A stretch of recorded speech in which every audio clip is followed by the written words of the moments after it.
Hello, I'm Bjorn, movie archaeologist, and welcome back to the Temple of Movie Reviews. And today, I got treated to a special little treat. I was down there, I was a little snacky, I'm not gonna lie, I was a little hungry. And I stumbled onto an artifact, not food related at all, I'm thinking about eating dinner, really is what's happening here. And that artifact was The Long Walk, which is going to be me going to my fridge right after this to get a snack, tying it back into the dinner joke earlier. That's called comedy, people. It's what I do here. Now look, Long Walk is a Stephen King adaptation. I think his first novel, technically. Or at least, that's what the awkward guy on the mic after the screening said. He was very nice, but just, boy, was it awkward. No one asked any questions, and he just sat there. Which is weird, because this movie was kind of incredible. I really, really, really liked this movie. Now, that being said, it's not a movie for everyone. It's violent in a very unapologetic way. It's very dark. It's grim. It's a very sad movie also. It basically feels like Hunger Games with some bite to it, some teeth. And I think the Hunger Games comparison is being made by a lot of people. And, you know, it's because there's a bunch of children in a death game with a prize at the end, money being the prize. And they're drafted from each of the states. I mean, there's definitely a comparison to the Hunger Games here, but this movie is, I think it's better. I think the major flaw the Hunger Games have, and I'm actually a Hunger Games fan, I'm not gonna lie. When I was younger, I read all of the books. This is true. This is canon.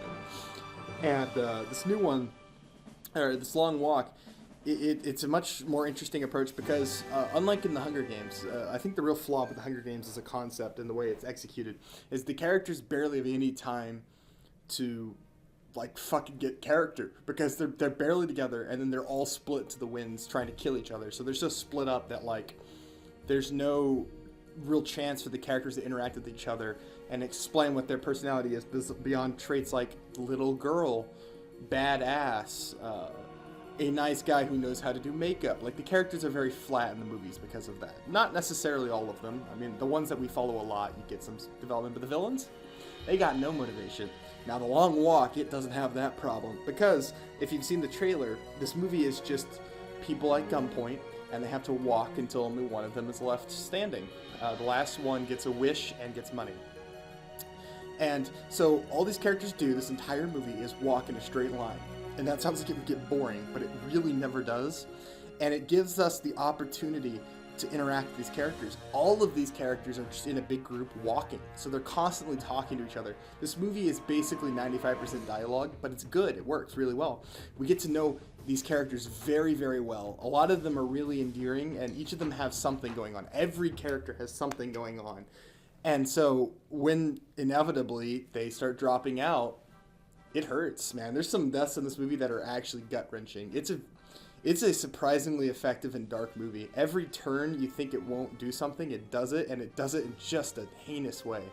It takes a simple concept, and there's a metaphor to the movie that is, I thought, pretty well executed. I got what it was going for. And it just executes the premise really well. This movie elevates the premise. You know, like every once in a while you see a movie premise and you hear it and it sounds really fucking stupid. I'm trying to think of an example of something I've seen that has a stupid premise, but is executed really, really well. I know there's a few examples of it. It Follows. It Follows a sexually transmitted haunting. Could have been really stupid. But it's a very, very effective and good movie. There's other examples of it, but I'm having a brain fart right now. I can tell you the inverse of that. You hear a premise like Truth or Dare, that movie, that turd that came out a couple years ago, and you're like, wow, that sounds like it's gonna be horrible. Then you watch the movie and it's horrible. This is like the opposite of that. Like, a bunch of people have guns pointed at them and they have to walk in a straight line until there's only one left. And that sounds like it could be really stupid.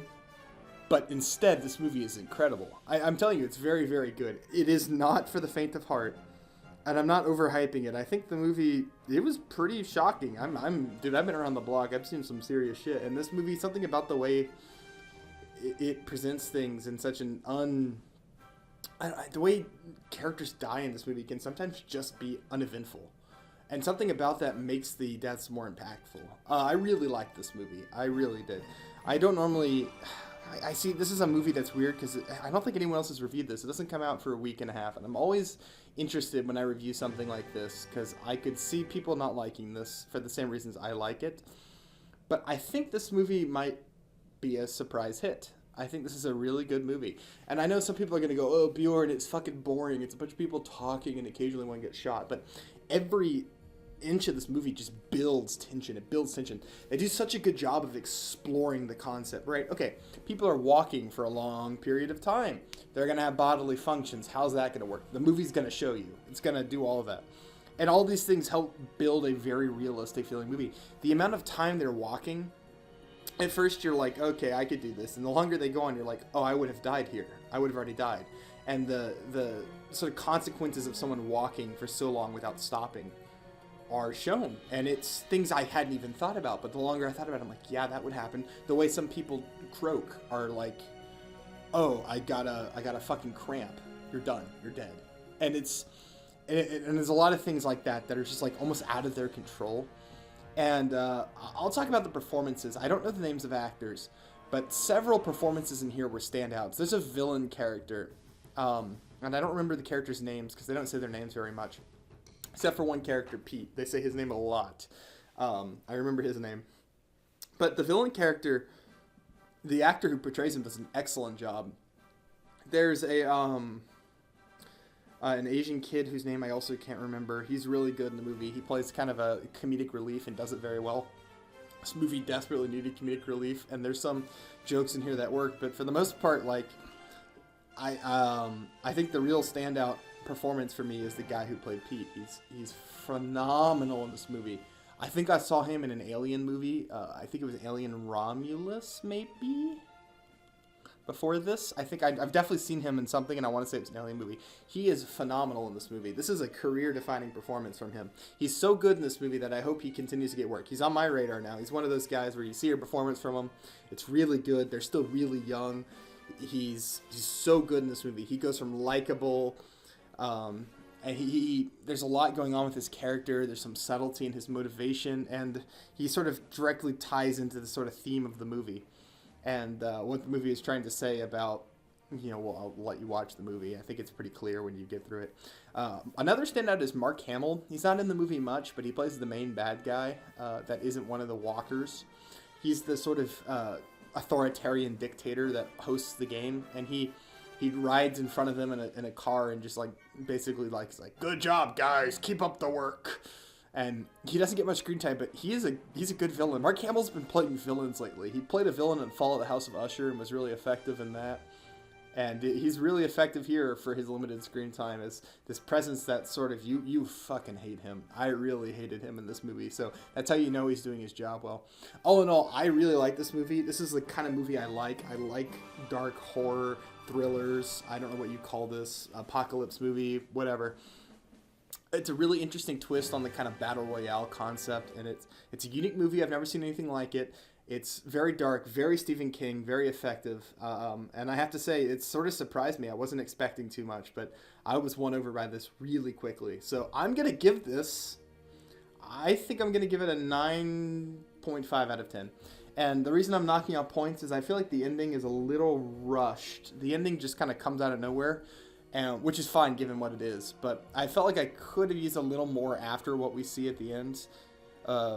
I still think the ending is very effective, but I feel like that was really my main complaint. I wanted just a little tiny bit more, but that might just be because I was so into the movie I wanted to keep going, wanted to see what happened afterwards. But yeah, all in all, I was a huge fan. I recommend The Long Walk if you can take it. It's very, very gruesome, very dark. Children die in it. Be aware. It's not like Hunger Games where they die off screen or it's just sort of barely shown. It's pretty fucking gruesome, and several of the deaths in this movie are like haunting. So yeah, I recommend this movie. It was good. I had fun. It's definitely up my alley, so I might have enjoyed it more than most people. Well, let me know what you think when you see this and however long this comes out. I think next week. All right, I've been Bjorn. I'll see you all in the next one. I'm going into the temple, deep down there, to go into my refrigerator and get dinner. I'm going to go make the long walk to my kitchen. And I'll see you all in the next one.